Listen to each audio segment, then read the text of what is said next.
Type 2 diabetes and prediabetes are conditions that affect millions of people. They can lead to heart disease and stroke, which are the first and third leading causes of death and disability in the United States, respectively. People with diabetes and prediabetes can develop problems with their vision and lose feeling in their limbs. They may develop liver and kidney disease and are at risk for stroke and heart attack. However, type 2 diabetes and prediabetes can be avoided and risk can be reversed. What is diabetes? Diabetes is a complex disease that affects many parts of your body, but is caused by the way your body mishandles the food you eat. After a meal, food is broken down into sugar molecules called glucose. Glucose travels through the intestines into the blood, where it is carried to all different areas of the body and is used for energy. There are some parts of your body that need help absorbing the glucose molecules and require a special hormone called insulin. Insulin is formed in the pancreas and circulates in the blood with glucose to the cells that need help, specifically liver cells, fat cells, and muscle cells. When the body develops resistance to insulin, increasing amounts of insulin are necessary for it to be able to utilize glucose. Initially, during insulin resistance, your pancreas will work on overtime to produce more insulin. This can happen even when your glucose levels are relatively normal.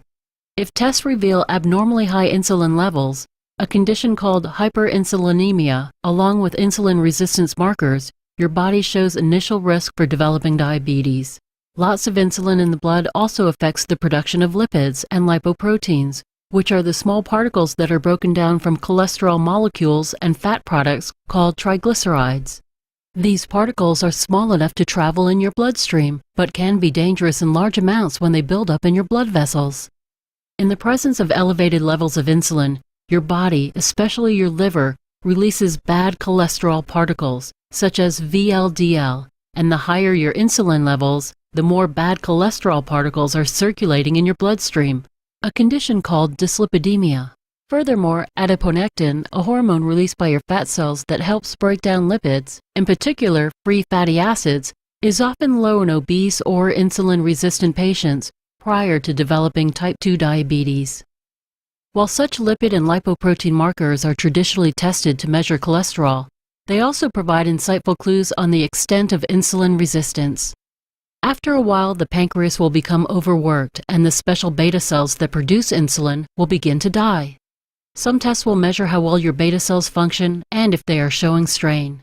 Beta cell dysfunction means that your body can no longer make enough insulin to help your cells take up glucose for energy, and high levels of glucose will remain in your blood, a condition called hyperglycemia. When insulin levels are low, your body may react in a number of ways. Some of the cells that use insulin to control glucose levels have the ability to store glucose. Liver and muscle cells will begin to release stored glucose when insulin levels are low in order to provide the body energy. Without adequate levels of insulin, in the presence of insulin resistance, more and more glucose is released into the bloodstream, and the effects of hyperglycemia are heightened. Markers of glycemic control are usually measured during periods of fasting when your blood sugar should be low. Test results that demonstrate consistently high glucose levels are the defining characteristic of prediabetes and diabetes. To summarize how diabetes develops, let's review the main features. High insulin levels mark the beginning of insulin resistance, the primary mechanism that leads to prediabetes and diabetes. Abnormal levels of lipids, lipoproteins, and the hormone adiponectin may further indicate insulin resistance. A drop in insulin production by the pancreas occurs from strain on the hormone-producing beta cells, and beta cell dysfunction eventually leads to an insulin deficiency. Without adequate levels of insulin, your body's ability to control glucose levels is disrupted, and glucose levels increase, defining the onset of prediabetes and diabetes. Too much glucose circulating in your blood, hyperglycemia, and too many harmful lipids circulating in your blood, dyslipidemia, are two conditions that are characteristic of prediabetes and diabetes. Left untreated, they cause serious damage to the blood vessels, leading to a variety of complications. Excess levels of lipids and lipoprotein particles can build up to create a plaque in your blood vessels. This is heightened in the presence of excess glucose molecules and free fatty acids. Due to blockage in your vessels, blood cannot circulate to your limbs, and the nutrients and oxygen carried by your blood cannot nourish your body's extremities. Buildup causes the vessels to expand and squeeze the nerves that course alongside them, leading to a condition called neuropathy.